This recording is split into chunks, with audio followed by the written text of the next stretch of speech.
ونستعينه ونستغفره ونؤمن به ونتوكل عليه ونعوذ بالله من شرور أنفسنا ومن سيئات أعمالنا من يهده الله فلا مضل له ومن يضلله فلا هادي له أشهد أن لا إله إلا الله وحده لا شريك له وأشهد أن محمدا عبده ورسوله أما بعد فإن خير الحديث كتاب الله وخير الهدي هدي محمد صلى الله عليه وسلم وشر الأمور محدثاتها وكل محدثة بدعة وكل بدعة ضلالة وكل ضلالة في النار. فقد قال الله تعالى في شان كلامه المجيد والفرقان الحميد: أعوذ بالله من الشيطان الرجيم. يا أيها الرسول بلغ ما أنزل إليك من ربك وإن لم تفعل فما بلغت رسالة. عن عبد الله بن عمر رضي الله تعالى عنه قال رسول الله صلى الله عليه وسلم: بلغوا عني ولو آية. حدثوا البني إسرائيل الحرس من كذب علي متعمدا فليتبوأ مقعده من النار. أو كما قال رسول الله صلى الله عليه وسلم: تركت فيما أمرين لم تضلوا تمسكتم بهما كتاب الله وسنة رسوله رواه المشكاة إلى آخر الحديث. সৈয়দুল যুবক সমাজ কর্তৃক আয়োজিত আজকের এই তাফসীরুল কোরআন মাহফিলের সম্মানিত সুযোগ্য সভাপতি উস্তাদুল মুকাররম, উপস্থিত আজকের এই প্রোগ্রামের সম্মানিত প্রধান অতিথি, বিশেষ অতিথি, প্রধান বক্তা, দ্বিতীয় বক্তা, সম্মানিত আমন্ত্রিত ওলামায়ে কেরাম, ওলামায়ে হযরত, উপস্থিত অত্র এলাকার দিন দরদি, ইসলাম দরদি, কোরআন দরদি, হাদিস দরদি, দিনদার ইমানদার মুসলমান ভাতৃবৃন্দ, পর্দার আড়ালে অবস্থানরত সম্মানিত মা ও বোনেরা, সকলের ভিতরে আমার সৌহার্দ্যপূর্ণ সশস্ত্র সালাম, আসসালামু আলাইকুম ওয়া রাহমাতুল্লাহ। প্রশংসা জ্ঞাপন করছি মহান আল্লাহ সুবহানাহু ওয়া তাআলার জন্য, যে আল্লাহ সুবহানাহু ওয়া তাআলা আজকের এই প্রোগ্রামে অত্র এলাকার অসংখ্য মানুষের মধ্য থেকে আল্লাহ সুবহানাহু ওয়া তাআলা কিছু সংখ্যক তার বান্দা এবং বান্দীকে যে আশা, বসার, কথা বলা, শ্রবণ করার একান্ত তৌফিক দান করেছেন।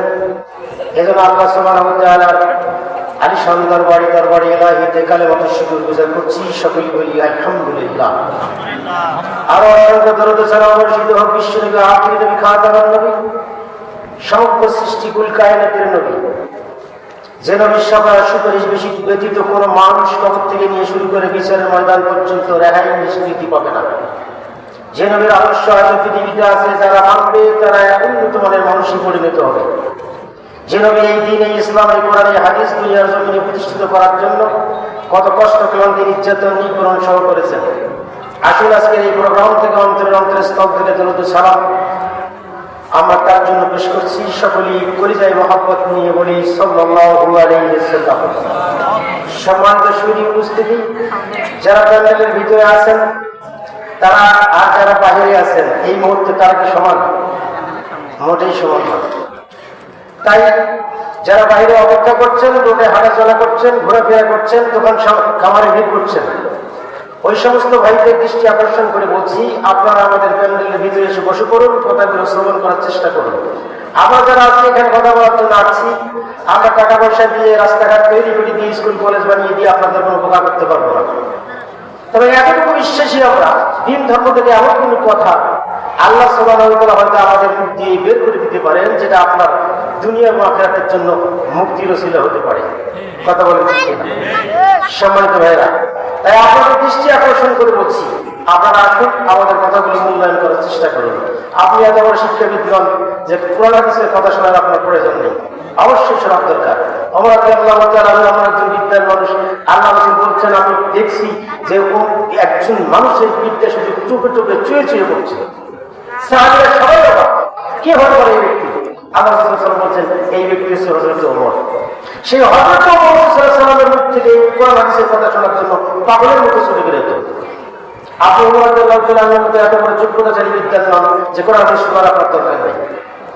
হযরত ওসমান রাদিয়াল্লাহু তাআলা আনহুর মতো আপনি এত বড় ধনী নন, এত বড় টাকা পয়সার মালিক নন যে আপনার দিন ধর্ম মূল্যায়ন করার সময় নেই। ওসমান রাদিয়াল্লাহু তাআলা আনহুর মতো ধনী কিয়ামত পর্যন্ত পৃথিবীতে জন্মগ্রহণ করবে না। আল্লাহ এত টাকা পয়সা তাকে দান করছিলেন। তবুকের যুদ্ধ 3 মাসের পর মানুষ ছিল 30,000। আল্লাহ বলছেন যা যা আছে এই যুদ্ধে সাফল্য বর্ধিত করার জন্য তোমরা ব্যয় করো, দান করো। এখানে ইসলামের জন্য দাঁড়িয়ে বলছেন ইয়া রাসূলুল্লাহ, এই তবুকের যুদ্ধে যতগুলো মানুষ যাবে এই 3 ভাগের 1 ভাগ মানুষের যাতায়াত খরচ, খাওয়া খরচ, যানবাহন খরচ সব আমি উসমান একাই বহন করলাম। বলেন সুবহানাল্লাহ। কত বড় ধনী মানুষ, তবুও এই দিন ধর্মের জন্য কিভাবে রাসূল সাল্লাল্লাহু আলাইহি ওয়াসাল্লাম এবং সাহাবা কেরামদের কাছে মজলিসে তারা বসতেন, আলোচনা শুনতেন। তাই আপনাদের দৃষ্টি আকর্ষণ করে বলছি, আপনারা আসুন, কথা করে একটু শোনা বোঝার চেষ্টা করুন। আমরা সংক্ষিপ্ত আকারে কিছু করার হাদিস থেকে আলোচনা পেশ করার চেষ্টা করব, যেটা আমাদের সকলের জন্য দুনিয়া ও আখিরাতে কল্যাণ হবে, মুক্তি হবে। আল্লাহ এই সমস্ত কথাগুলো যেন আমাদের বলার তৌফিক দান করে। সকলে মিলে আল্লাহু আমিন। সম্মানিত উপস্থিতি, হযরত আব্দুল্লাহ ইবনে আমর রাদিয়াল্লাহু তাআলা আনহু থেকে বর্ণিত, রাসূল সাল্লাল্লাহু আলাইহি ওয়াসাল্লাম বলেছেন, আল্লাহ সাল্লাল্লাহু আলাইহি ওয়াসাল্লাম বলেছেন যে মাজা জালাসান মাজলিসা ইয়াযকুরুল্লাহ, যখন কোনো আল্লাহর বান্দারা একত্রিত বসে আল্লাহ সুবহানাহু ওয়া তাআলাকে স্মরণ করে, আল্লাহর বান্দারা কোনো এক স্থানে বসে যখন আল্লাহ তাআলাকে স্মরণ করে, সুবহানাল্লাহ, আলহামদুলিল্লাহ, আল্লাহু আকবার বলে, যারা আলোচনা করে তাদের মুক্তি কোরআন হাদিসের কথাগুলো শ্রবণ করে শুনে, এই শোনার মধ্যে যখন আলোচনা শেষ অংশে চলে আসে, আলোচনা যখন শেষ করা হয়, বৈঠক যখন সমাপ্ত করা হয়, এরপরে মানুষগুলো যখন উঠে দাঁড়ায় চলে যাবে, আল্লাহ সাল্লাল্লাহু আলাইহি ওয়াসাল্লাম বলছেন মুনাদি ইউনাদি সামাওয়াতি, আকাশ থেকে আল্লাহ সুবহানাহু ওয়া তাআলার পক্ষ থেকে ঘোষণা করা হয় এই বলে, কুন মাগফুরুল্লাহ, আল্লাহ সুবহানাহু ওয়া তাআলা তোমাদেরকে ক্ষমা করে দিয়েছেন। সুবহানাল্লাহ। আল্লাহ অলরেডি তোমাদেরকে ক্ষমা করে দিয়েছেন। কাদেরকে? যারা এরকম পৃথিবীর যে কোনো এক স্থানে একত্রিত হয়ে বসে আল্লাহ সুবহানাহু ওয়া তাআলাকে স্মরণ করছে। এরপরে মানুষগুলো যখন চলে যাচ্ছে, আল্লাহর পক্ষ থেকে ঘোষণা হচ্ছে যে অলরেডি তোমাদের যাবতীয় পাপগুলো ক্ষমা করে দেওয়া হচ্ছে। এরপরে আপনারা দেখেন আল্লাহ সাল্লাল্লাহু আলাইহি ওয়াসাল্লাম কি এটা চমৎকার বাক্য বলছেন। আল্লাহ সাল্লাল্লাহু আলাইহি ওয়াসাল্লাম বলছেন ওয়াবাদদাতুম সাইয়্যাতিহিম হাসানা, আর তোমাদের শুধু পাপগুলো ক্ষমা করা হয়নি, যারা যে পরিমাণে পাপ নিয়ে মাহফিলে এসেছিল এই পাপগুলো যে পরিমাণে ক্ষমা হয়েছে, ওই পরিমাণের পাপগুলো আল্লাহ সুবহানাহু ওয়া তাআলা নেকি দ্বারা পরিবর্তন করে দিয়েছে। বলেন সুবহানাল্লাহ। তাহলে যারা বাইরে আছে, যারা ভেতরে আছে, তারা কি সমান? সমান। যে পরিমাণে পাপ হয়েছিল, পাপগুলো আল্লাহ সুবহানাহু ওয়া তাআলা নেকি দ্বারা পরিবর্তন করে দিয়েছে। সম্মানিত উপস্থিতি, আল্লাহ রাসূল সাল্লাল্লাহু আলাইহি ওয়াসাল্লাম বলেন মান সামা রমাদান ঈমানান ওয়া ইহতিসাবান কুবরা লাহু মা তাকাদ্দামা মিন যামবিহি, কোন মানুষ যদি ঈমান সহকারে নেকি আশায় রমাদানের সিয়াম পালন করে, তাহলে তার পূর্বের সব পাপগুলো ক্ষমা করে দেওয়া হয়।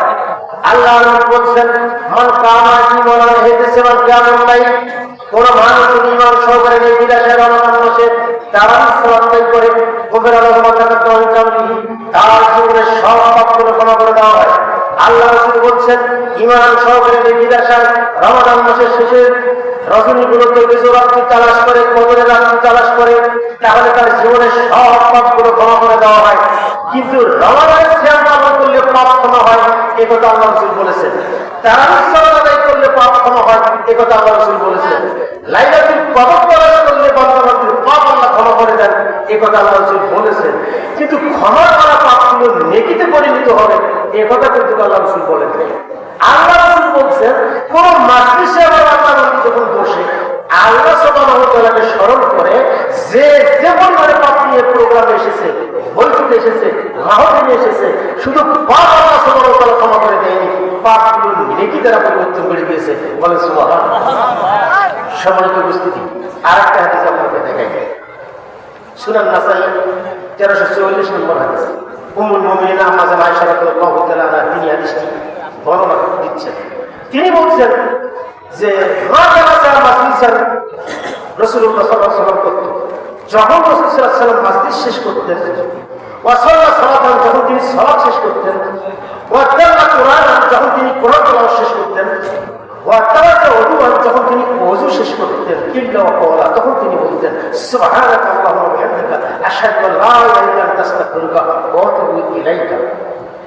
এই দোয়াটা এই বাক্যগুলো আল্লাহ সাল্লাল্লাহু আলাইহি ওয়াসাল্লাম বলতেন। আমরা বলছেন ইয়া রাসূলুল্লাহ, আপনি যে মাসজিদ শেষ করে কোরআন তেলাওয়াত শেষ করে সালাত শেষ করে ওযু শেষে এই বাক্যগুলো বলেন, এর ফজিলতটা কি? আল্লাহ সাল্লাল্লাহু আলাইহি ওয়াসাল্লাম বলছেন আয়েশা, যখন মানুষ সালাত আদায় করে সালাতের মাধ্যমে ওই নামাজের নেকি অর্জিত হয় কি হয় না? নেকি আছে। যখন মানুষ কোরআন তেলাওয়াত করে তেলাওয়াতের নেকি আছে না নাই? আছে। অপর প্রতি কত নেকি? 10 নেকি। যখন মানুষ ওযু করে এর একটা নেকি অর্জন হয়। এরপরে যখন মানুষ কোনো মাজলিসে বসে বৈঠকে বসে তখন তার একটা নেকি অর্জন হয়। আল্লাহ সাল্লাল্লাহু আলাইহি ওয়াসাল্লাম বলছেন এই যে ওযু শেষে সালাত শেষে কোরআন তেলাওয়াত শেষে যে নেকিগুলো অর্জন হয়েছে, বৈঠক শেষে যে নেকিগুলো অর্জন হয়েছে, আল্লাহ সুবহানাহু ওয়া তাআলা কুতিবা ফিরে এই নেকিগুলো একটা মুসলিম ফলকে লিপিবদ্ধ করে খোদাই করে লিপিবদ্ধ করে রাখেন। তবে এই নেকিগুলো আল্লাহ সুবহানাহু ওয়া তাআলা সিল করা করে প্যাকেট করে একেবারে সিল করে এমন ভাবে সংরক্ষিত করেন লাভলিক সাথে কিয়ামত পর্যন্ত এই নেকিগুলোকে নষ্ট করা হয় না। আল্লাহ রাসূল বলছেন যে এটা হচ্ছে নেকি সংরক্ষণের দোয়া। যখনই সালাত শেষ করছেন তখন তিনি এই দোয়া করতেন, যখনই তিনি কোরআন তেলাওয়াত শেষ করতেন তখনই এই দোয়া করতেন, যখনই ওযু শেষ করতেন তখনই এই দোয়া করতেন, আর যখনই মাজলিস শেষ করতেন তখনই তিনি এই দোয়া করতেন। আর এই নেকিগুলো আল্লাহ সুবহানাহু ওয়া তাআলা সিলগলা করে রেখে দিতেন, কিয়ামত পর্যন্ত এই নেকি আর নষ্ট হবে না। আর যারা এখানে এসে বসেছেন শুরুতে আলোচনা শুনছেন, প্রধান বক্তার প্রধান আলোচকের আলোচনা শেষ পর্যন্ত তিনি যখন এই দোয়া করবে বৈঠক শেষ করবেন এই পর্যন্ত যারা থাকবেন তাদের এই নেকিগুলো মুসলিম ফলকে আল্লাহ সুবহানাহু ওয়া তাআলা লিপিবদ্ধ করে সিলগলা করে বিচারের মাঠের জন্য রেখে দিবেন। এই ময়দানে এই নেকি বিচারের মাঠে সাক্ষ্য দিবেন। উপস্থিত যারা আছেন তাদের জন্য এটা নাজাতের ওসিলা হতে পারে। কথা বলেন ঠিক কিনা? তাই অর্থ এলাকায় এখন পর্যন্ত যারা বাইরে আছেন, গেটে আছেন, দোকান খামারে আছেন, হাঁটাচলা করছেন, লেনদেন ক্রয় বিক্রয় করছেন, আপনাদের দৃষ্টি আকর্ষণ করে বলছি আপনারা প্রোগ্রামে এসে আলোচনা শোনার জন্য চেষ্টা করুন। সম্মানিত সুরী, সম্মানিত উপস্থিতি, আমরা কোরআন হাদিস থেকে যতটুকু আলোচনা করবো আল্লাহ সুবহানাহু ওয়া তাআলা আমাদের আলোচনার জন্য আমাদেরকে সকলের নাজাতের ওসিলা বানাই দিক। সকলেই আল্লাহুম্মা আমিন। আরেকটা হাদিস আপনাদেরকে দেখেন, সিলসিলা হাদিস সহিহা 1253 নম্বর হাদিস।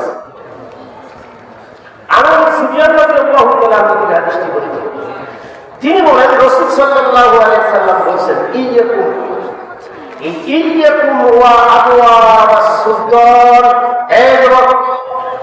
আল্লাহ রাসূল সাল্লাল্লাহু আলাইহি ওয়াসাল্লাম বলেছেন 1450 বছর আগে তোমার নবী বলেছেন ইয়াকুম আবওয়াবাস সুলতান, তোমরা নেতার দুয়ারে দুয়ারে ঘুরিও না, তোমরা নেতার পিছনে পিছনে ঘুরিও না, তোমরা নেতার সামনে পিছনে পিছনে ঘুরিও না, তোমরা নেতার সামনে কখনো বসিও না। কারণ নেতা তোমাদের নিকটে দায়বদ্ধ, নেতা তোমাদের দুয়ারে দুয়ারে ঘুরবে, কিন্তু তোমরা নেতাদের পিছনে পিছনে ঘুরবে না। এখানে যদি আজ 3টার সময় কেউ মাইকিং করে দিত অমুক দলের নেতা একটা আলোচনা মিটিং করবে, সবিনয় সাক্ষাৎ করবে, কত মানুষ এসে ময়দানে ভিড় জমাইত। কথা বলেন ঠিক কিনা? মুহাম্মদ সাল্লাল্লাহু আলাইহি ওয়াসাল্লাম কোরআনের আলোচনা হবে, আল্লাহ সুবহানাহু ওয়া তাআলার কথা হবে, কয়েকদিন থেকে মাইকিং চলছে, পোস্টার চলছে, প্রচারণা চলছে, অমুক জনের আলোচনা করার জন্য এখন পর্যন্ত নারী পুরুষ অনেকেই বাড়িতে বসে আছে, তারা এই ময়দানে আসতে পারে। আর যদি কোনো নেতা আসতো ময়দানটা ভরপুর হয়ে যেত। কথা বলেন ঠিক কিনা? তোমার নবী বলছেন 1450 বছর পরে ইয়াকুম আবওয়াবাস সুলতান, হে তোমরা কখনো নেতার পিছনে পিছনে বসবে না, তাদের সামনে পিছনে তোমরা বসবে না, তাদের পিছনে পিছনে তোমরা ঘুরিও না। 1450 বছর আগে রাসূল সাল্লাল্লাহু আলাইহি ওয়াসাল্লাম বলে গিয়েছেন তোমরা নেতার সামসলি করিও না। আজকে 1450 বছর পরে সামসা কামিশি নেতার একটি বেশি। আরে বলা বিশ্বনবী মুহাম্মদ সাল্লাল্লাহু আলাইহি ওয়াসাল্লামের সম্মানিত উপস্থিতি, নেতা হওয়ার আগে নেতা হওয়ার পরে এই তোমাকে নবী বলেছেন 1450 বছর পূর্বে এই আবওয়াবাস সুলতান, তোমরা নেতাদের পিছনে পিছনে ঘুরিও না, তাদের সামনে পিছনে বসিও না, তাদের দরবারে তোমরা ঘুরিও না। আল্লাহ রাসূল সাল্লাল্লাহু আলাইহি ওয়াসাল্লাম বলেছেন ফাইন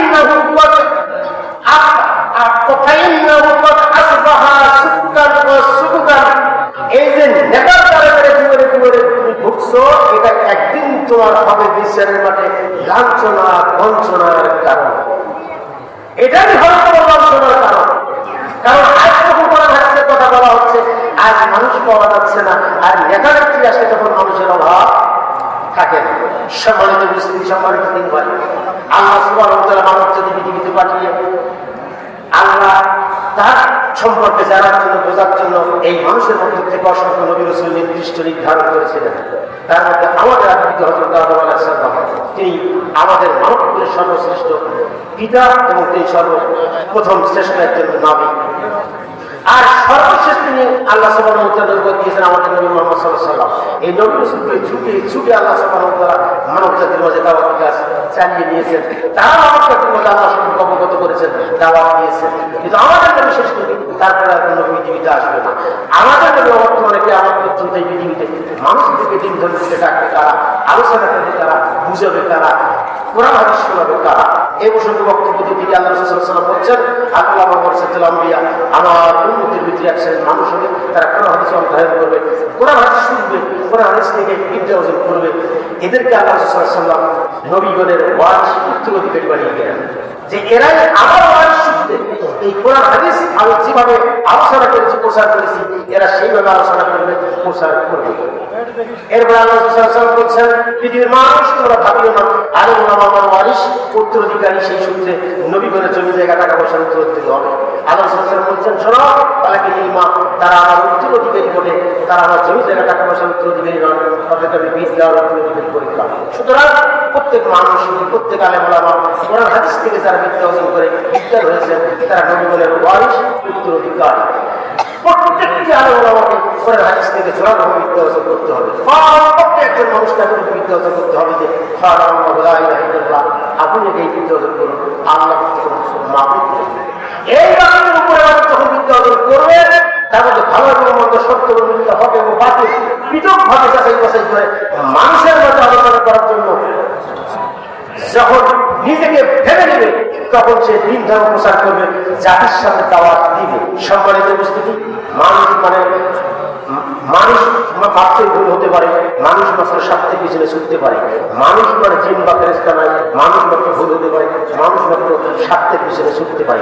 এর কারণে আল্লাহ রাসূল সাল্লাল্লাহু আলাইহি ওয়াসাল্লাম আদম সন্তানকে আলেম থেকে সতর্ক করতে গিয়ে অসংখ্য বক্তব্য পেশ করছেন। তার একটা বক্তব্য বুখারী কিতাবে রেখে রয়েছে, যার নাম করেছে 3461। হযরত আব্দুল্লাহ ইবনে আমর রাদিয়াল্লাহু তাআলা বর্ণনা করেছেন, রাসূল সাল্লাল্লাহু আলাইহি ওয়াসাল্লাম বলছেন, বান্দিগণনি ওয়ালা আয়া, আমার একটি বাক্য যদি জানা থাকে, এটা জাতির নিকটে পৌঁছে যাবে।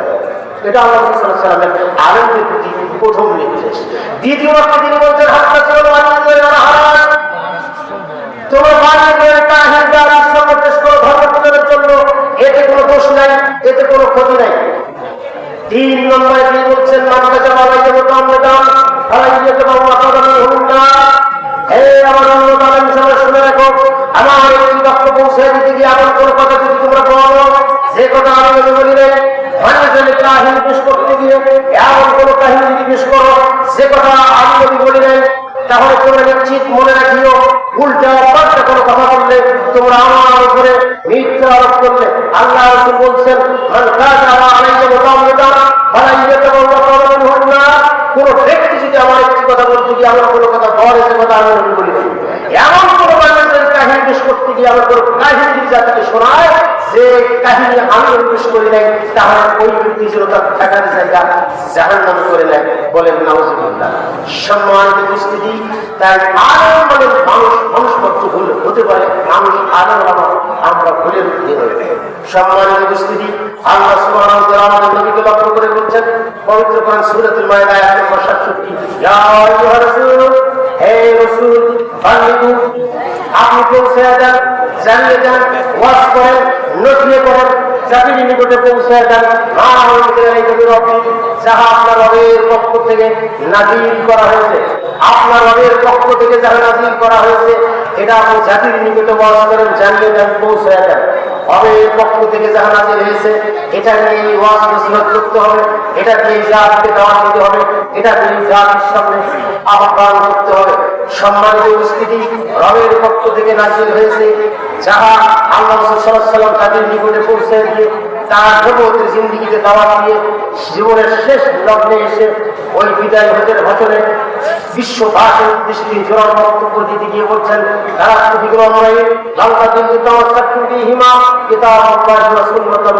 তিনি বলছেন, হে আমার উম্মত, আমি তোমাদের ভিতরে দুটি জিনিস রেখে যাচ্ছি। সেই জিনিস দুটি হচ্ছে একটা হচ্ছে আল্লাহর কিতাব, আল্লাহর কোরআন, আর একটা হচ্ছে সুন্নাত রাসূল। আমি নবীর হাদিস। তোমরা যদি কোরআন এবং হাদিস আঁকড়ে ধরো তাহলে তোমরা কখনো ক্ষতিগ্রস্ত হবে না, তোমরা কখনো ক্ষতিগ্রস্ত হবে না। সম্মানিত উপস্থিতি, কোরআন এবং হাদিস এই দুটি দিয়ে আমাদেরকে আমল করতে হবে, দুটি দিয়ে আমাদেরকে শিক্ষা গ্রহণ করতে হবে। সম্মানিত উপস্থিতি, আল্লাহ সুবহানাহু ওয়া তাআলা বলেন পবিত্র কোরআন সূরাতুল আরাফ আয়াত নম্বর 96, ওয়ালাউ আন্না আহলাল কোরআন, হে জনপদের লোকেরা, আমানু, তোমরা যদি ঈমান আনো, ওয়াত্তাকাউ, যদি আল্লাহকে ভয় করো, তোমরা যদি ঈমান আনো আর আল্লাহকে ভয় করো, লাবারাকানা আলাইহিম বারাকাতুন মিনাস সামাই ওয়াল আরদি। আল্লাহ সুবহানাহু ওয়া তাআলা বলেন, আমি আকাশ এবং জমিনের সমস্ত বারাকাতগুলো তোমাদের জন্য উন্মুক্ত করে দেব। বলেন সুবহানাল্লাহ। আল্লাহ সুবহানাহু ওয়া তাআলা বলেন, জনপদের লোকেরা, তোমরা যদি ঈমান আনো আর আল্লাহকে ভয় করো, জনপদের লোকেরা কিয়ামত পর্যন্ত পৃথিবীর যে প্রান্তরে যে জাতিরা বসবাস করছে সব এলাকার মানুষের উদ্দেশ্যে আল্লাহ সুবহানাহু ওয়া তাআলার বক্তব্য,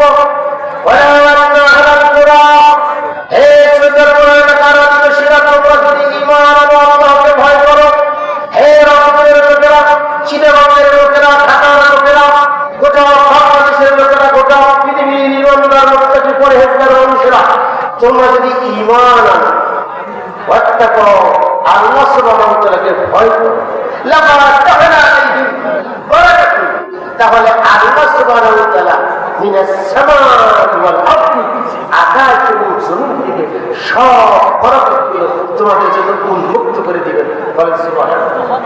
সম্মানিত উপস্থিতি, আল্লাহ সুবহানাহু ওয়া তাআলা দিতেন, কিন্তু তিনি দেন না। তিনি দিবেন না কেন? এই গোটা জনপদ বসতির মানুষগুলো আমরা সকলে ঈমান আনবো না, আল্লাহকে ভয় করব, আল্লাহকে ভয় করব। এখন পর্যন্ত দেখেন কোরআন হাদিসে কথা হচ্ছে, মানুষ ঘোরাফেরা করছে, আল্লাহর ভয় তাদের কতটা অর্থ, কতটা তাদের অর্থ। আমি কথা রাখলাম কখন যারা আমি বলছেন রাসূল সাল্লাল্লাহু আলাইহি ওয়াসাল্লামকে একটা জিজ্ঞাসা করা হলো, আল্লাহর ভয়ে, আল্লাহ রাসূল আপনি বলুন মানুষের মধ্যে সবচেয়ে ভালো মানুষ কারা? আল্লাহ রাসূল আপনি বলুন মানুষের মধ্যে সবচেয়ে ভালো মানুষ কারা? আল্লাহ রাসূল সাল্লাল্লাহু আলাইহি ওয়াসাল্লাম বলেছেন, মান ক্বালা উমরু ওয়া হাসানু আমাল, যেই ব্যক্তির বয়স বৃদ্ধি পেল, আমল ভালো হলো, এই লোকটা আমাদের সবচেয়ে ভালো মানুষ। বলেন সুবহানাল্লাহ। যে সমস্ত মুরব্বী বাবারা 60, 70, 80, 90 বছর বয়সে পৌঁছে গিয়েছেন, বয়স বেশি হয়েছে, পাশাপাশি আমলটাও সুন্দর ভালো, আল্লাহ রাসূল বলছেন এরাই হচ্ছে সবচেয়ে ভালো মানুষ। লক্ষ্য করুন, সেই সোনার যুগে সোনার মানুষ যারা, তারা আল্লাহ রাসূল সাল্লাল্লাহু আলাইহি ওয়াসাল্লামকে প্রশ্ন করছেন মানুষের মধ্যে ভালো মানুষ কারা? আজ জনপদ আদিবাসী আমরা সবাই বসবাস করছি, সবাই ভালো মানুষ, কেউ মনে করি না যে আমরা মন্দ মানুষ, কেউ মনে করি সবাই ভালো মানুষ। আমাদের কাছে আজ পর্যন্ত এই প্রশ্ন করে জানলো না আসলে আমি ভালো মানুষ। আরে ভালো মানুষটা আর সোনার যুগের সোনার মানুষ যারা জান্নাতের শতাধিক বড় মানুষ, তার রাসূল জিজ্ঞাসা করছে, আইয়ুন নাস খায়র, আল্লাহ নবী আপনি বলুন মানুষের মধ্যে ভালো মানুষ কারা? তিরমিজি হাদিস নম্বর 2230 নম্বর হাদিসের মধ্যে বলা হয়, মানে হাজা হাদিস সহিহ, আল্লাহ রাহমাতুল্লাহ বলেছেন হাদিসটি সহিহ, সিলসিলা সহিহের মধ্যে আছে। আল্লাহ রাসূলকে জিজ্ঞাসা করা হলো মানুষের মধ্যে ভালো মানুষ কারা? আল্লাহ রাসূলের মধ্যে বয়স যার বেশি হলো, আমল যার ভালো হলো, এই লোকটা হচ্ছে ভালো মানুষ। আমার সাহাবী জিজ্ঞাসা করলো, আইয়ুন নাস শাররুন, আল্লাহ নবী মানুষের মধ্যে সবচেয়ে ভালো মানুষ, খারাপ মানুষ কোনটি? এবার আল্লাহ রাসূল সাল্লাল্লাহু আলাইহি ওয়াসাল্লাম বলছেন,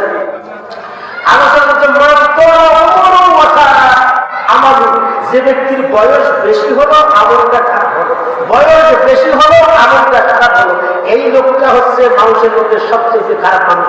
বলেন নাউজুবিল্লাহ। বয়স বেশি হলো মানে 70 বছর বয়সের কোঠায় তার বয়স পৌঁছে গিয়েছে, এখন পর্যন্ত মানব সমাজে ফাঁকা সিগারেট টানে এমন মানুষ আছে না?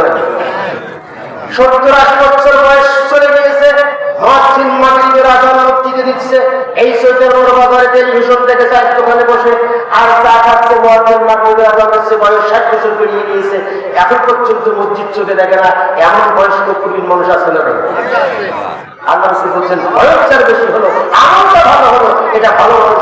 বয়সটার বেশি হলো আমলটা খারাপ হলো, এটা হচ্ছে সবচেয়ে নিম্ন মানের নিকৃষ্ট মানুষ। বলছেন মুহাম্মদ সাল্লাল্লাহু আলাইহি ওয়াসাল্লাম, আমি শুধু অনুবাদ করে আপনাকে শোনালাম। আব্দুল্লাহ ওমর রাদিয়াল্লাহু তাআলা বলেছেন, রাসূল সাল্লাল্লাহু আলাইহি ওয়াসাল্লামকে একটা প্রশ্ন করা হলো, আইয়ুন নাসি আফদাল, আল্লাহ রাসূল আপনি বলুন সর্বোত্তম মানুষ কারা? সর্বোত্তম মানুষ কারা? রাসূল সাল্লাল্লাহু আলাইহি ওয়াসাল্লাম বলেছেন, যে ব্যক্তি সত্য কথা বলে আর মাকরুমুল কলবের অধিকারী, এই ব্যক্তি হচ্ছে সবচেয়ে ভালো মানুষ। মাকরুমুল কলবের অধিকারী এই ব্যক্তি হচ্ছে সবচেয়ে ভালো মানুষ। সাহাবী আবার প্রশ্ন করছে, সত্য কথা বলতে হবে, এই কথাটা আমরা বুঝলাম, কিন্তু মাকরুমুল কলব কি জিনিস এটা আমরা বুঝলাম না। এবার আল্লাহ বলছেন কুল্লু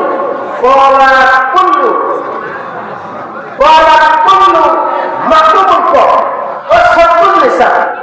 অর্থাৎ আল্লাহ রাসূল সাল্লাল্লাহু আলাইহি ওয়াসাল্লাম বলেন যে মাকরুমুল কলব হচ্ছে ওই জিনিস, মাকরুমুল কলব হচ্ছে ওই জিনিস লা আসওয়াফি ওয়ালা তাবিয়া ওয়ালা কিল্লা ওয়ালা হাসাদ, যে অন্তরটা পবিত্র এবং স্বচ্ছ, যে অন্তরে কোনো পাপ নেই, পাপ হলে আল্লাহর কাছে ক্ষমা চায়।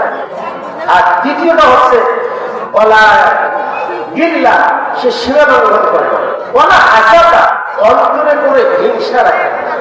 এবার বলেন ভালো মানুষ হওয়ার জন্য আল্লাহ বলছেন সত্যটা গ্রহণ করে, সত্যটা অবলম্বন করে, সত্য কথা বলে, আর মাকরুমুল কলব সত্য পবিত্র আত্মা বানায়, মিথ্যার আশ্রয় নেয় না, অন্তরের ভিতরে হিংসা রাখে না, আর ভালো আমল করে পবিত্র স্বচ্ছতা গ্রহণ করে ভালো ভালো আমলের মাধ্যমে কোনোদিন পাপ করে না, করলেই ক্ষমা চায়। এই লোকটা হচ্ছে ভালো মানুষ। আপনি আপনার জীবনের সাথে মিলিয়ে নেন যে আপনার হৃদয়টা স্বচ্ছ এবং পরহেজগার কিনা, অন্তরের ভিতরে পাপ আছে কিনা, হিংসা আছে কিনা, সীমা লঙ্ঘন আপনি করছেন কিনা, বয়স বেশি হয়েছে আজও আপনি ধর্মে ফিরে আসতে পারেন নাই, পূর্ণাঙ্গ নামাজি নন, শ্যাম পালনকারী হতে পারেন নাই। এজন্য আল্লাহ রাসূল সাল্লাল্লাহু আলাইহি ওয়াসাল্লাম ভালো মানুষ হওয়ার জন্য আদেশ দিয়েছেন। আল্লাহ সাল্লাল্লাহু আলাইহি ওয়াসাল্লাম বলেছেন, কুনফি দুনিয়া কামাকারী, দুনিয়ায় বসবাস করো তুমি যেন অপরিচিত, দুনিয়ায় থাকো তুমি যেন অপরিচিত, পরিস্থিতি বেড়ে গেলে সমস্যা আসতে পারে। এক রকম নসিহত আল্লাহ রাসূল সাল্লাল্লাহু আলাইহি ওয়াসাল্লাম। দ্বিতীয় বাক্য তিনি বলছেন, তুমি দুনিয়ায় বেঁচে বসবাস করো, নিজেকে মনে করো একজন পথিক, তুমি নিজেকে মনে করো একজন পথিক। পথিক পথ চলতে চলতে ক্লান্ত হয়ে পড়েছে, বিশাল ছায়া তার কাছে এসে বসেছে, রেস্ট নেওয়ার পর কিছুক্ষণ পরে আবার তার গন্তব্যের দিকে রওনা হবে। দুনিয়ায় বেঁচে থাকো, নিজেকে মনে করো একজন পথিক। তোমার যাত্রা শুরু হয়েছে ঘোরার জগৎ থেকে, মায়ের এরেহের মধ্য দিয়ে যার দুনিয়া অবস্থান করছো, তুমি কবর মুখের একজন যাত্রী, তোমার গন্তব্য হচ্ছে কবর, তুমি নিজেকে মনে করো একজন পথিক। আল্লাহ রাসূল সাল্লাল্লাহু আলাইহি ওয়াসাল্লাম তৃতীয় বাক্য বলছেন, ওয়ারুদ্দাত নাফসুকা আলাল কুবুর, তুমি নিজেকে মনে করো তুমি একজন কবরের যাত্রী। কথা বলেন আমরা কবরের যাত্রী কি? সবাই কবরের যাত্রী। সুতরাং তিন ধর্ম মূল্যায়ন আপনাকে করতে হবে। আল্লাহ সুবহানাহু ওয়া তাআলা বলেন, ফাসআলু আহলা যিকর ইন কুনতুম তা'লামুনা বিল বায়িনাতি ওয়াজ জুবুর। সূরা আল 42 নম্বর আয়াত। আল্লাহ সুবহানাহু ওয়া তাআলা বলেন, দুনিয়ার মানুষ তোমরা যারা জানো না জেনে নাও, জানো মানুষের কাছে। আমরা ধর্ম জানি না, সবাই জানে। বিশাল বড় আলেম এখানে আছে, আজকে পড়াশোনা কথা শোনাবে। বিশাল বড় মাপের একজন আলেম, বাংলাদেশের উল্লেখযোগ্যদের মধ্যে একজন। অথচ মানুষ এখনো ঘোরাফেরা করছে, এখনো রাস্তাঘাটে হচ্ছে, এখনো বাড়িতে বসে আছে। হয়তো তার কোনো না কোনো কথা হতে পারে এলাকার জন্য নাচা করেছিল। কথা বলে ঠিক কিনা? আল্লাহ ওই প্রধান বক্তা, প্রধান মেহমানের আলোচনা শেষ পর্যন্ত আমাদের সঙ্গে শোনার তৌফিক দান করুন সকলে, আল্লাহ আমিন। সম্মানিত উপস্থিতি, বলছিলাম আল্লাহ রাসূল বলছেন, নিজেকে মনে করো তুমি একজন পথিক, তুমি একজন যাত্রী, তুমি একজন অপরিচিত মানুষ, তাহলে জীবনে এই সফলতা আসবে। আল্লাহ রাসূল সাল্লাল্লাহু আলাইহি ওয়াসাল্লাম বলেন আকসির যিকর হাযিহি মিল্লাতুল মাউত, তোমরা ওই জিনিসটাকে বেশি বেশি করে স্মরণ করো সেই জিনিসটা মানুষের জীবনে সব আশ্চর্যকে এক মুহূর্তের জন্য নষ্ট করে দেয়। যার নাম হচ্ছে মরণ। প্রত্যেকটা মানুষের জীবনে এক না একটা স্বাদ থাকে। যে রিক্সা চালাচ্ছে আগামী দিনে তার পরিকল্পনা একটা অটো কিনবে, যে অটো চালাচ্ছে আগামী দিনে তার পরিকল্পনা আছে একটা সিএনজি কিনবে, যে ভাঙা বাড়িতে আছে সে বাড়িটা ভালো করবে, যে একতলা বাড়িতে আছে সে তিনতলা বাড়ি বানাবে, যে খারাপ রেজাল্ট করছে সে ভালো রেজাল্ট করবে। সবার জীবনে একটা না একটা পরিকল্পনা আছে। সামান্য পরিস্থিতি আমাদের জীবনে আসা আকাঙ্ক্ষা, মানুষের জীবনে, আমার সন্তানের জীবনে যা কিছু আছে এক মুহূর্তের জন্য যে জিনিসটি নস্বাত করে দেয় তার নাম হচ্ছে মাউত, তার নাম হচ্ছে মরণ। আল্লাহ সাল্লাল্লাহু বলছেন এটাকে তোমরা বেশি বেশি করে স্মরণ করো। আল্লাহ সুবহানাহু ওয়া তাআলা হেদায়েতের মালিক, তিনি হেদায়েত দিবেন। আর হেদায়েত পাওয়ার জন্য সবচেয়ে বড় মাধ্যম হচ্ছে মরণকে স্মরণ করা, কবরকে স্মরণ করা, যারা চলে গিয়েছে তাদের দিকে লক্ষ্য করা, তাদের জন্য দোয়া মাগফিরাত কামনা করা। আল্লাহ সুবহানাহু বলছেন আল্লাহ সুবহানাহু ওয়া তাআলার নিকটে হেদায়েত, তিনি মানুষকে হেদায়েত দান করবেন।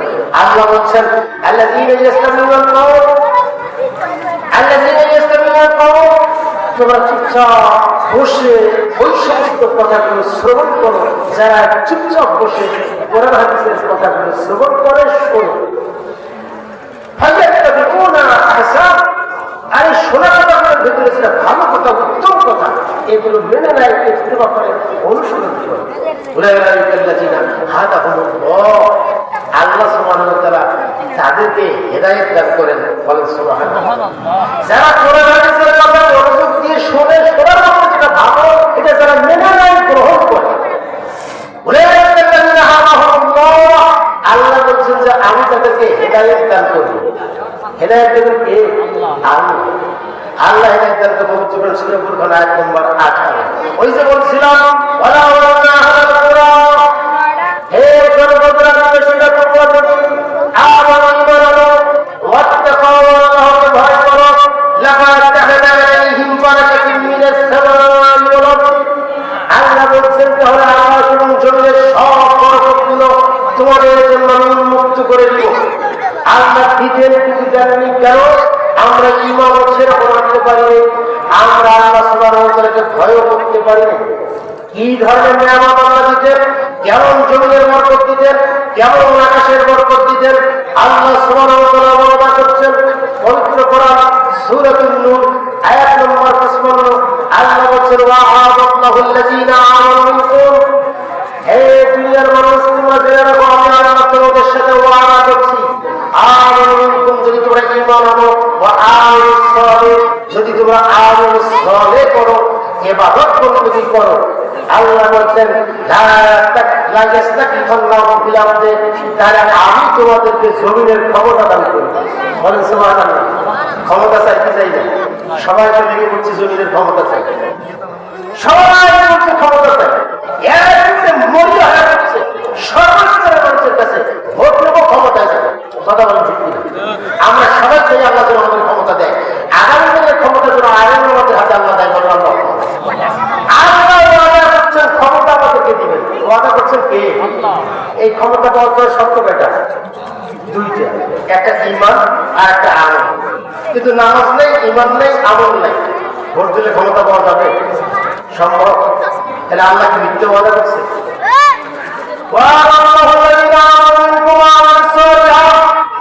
আল্লাহ বলছেন হে জগতের মানুষেরা তুমি ঈমান আনো, আমল সালেহ করো, লা ইস্তাকলাফাল্লাহু ফিল আরদি, আমি তোমাদেরকে জমিনের ক্ষমতা দান করব যেভাবে পূর্ববর্তীদেরকে ক্ষমতা দিয়েছিলাম। আমরা যদি ঈমান আনি আর আমল সালেহ করি, ক্ষমতা দিবেন আল্লাহ। ওয়াদা করছেন 100% আল্লাহ ক্ষমতা দিবে। শর্ত হলো ঈমান আর কি? আমল।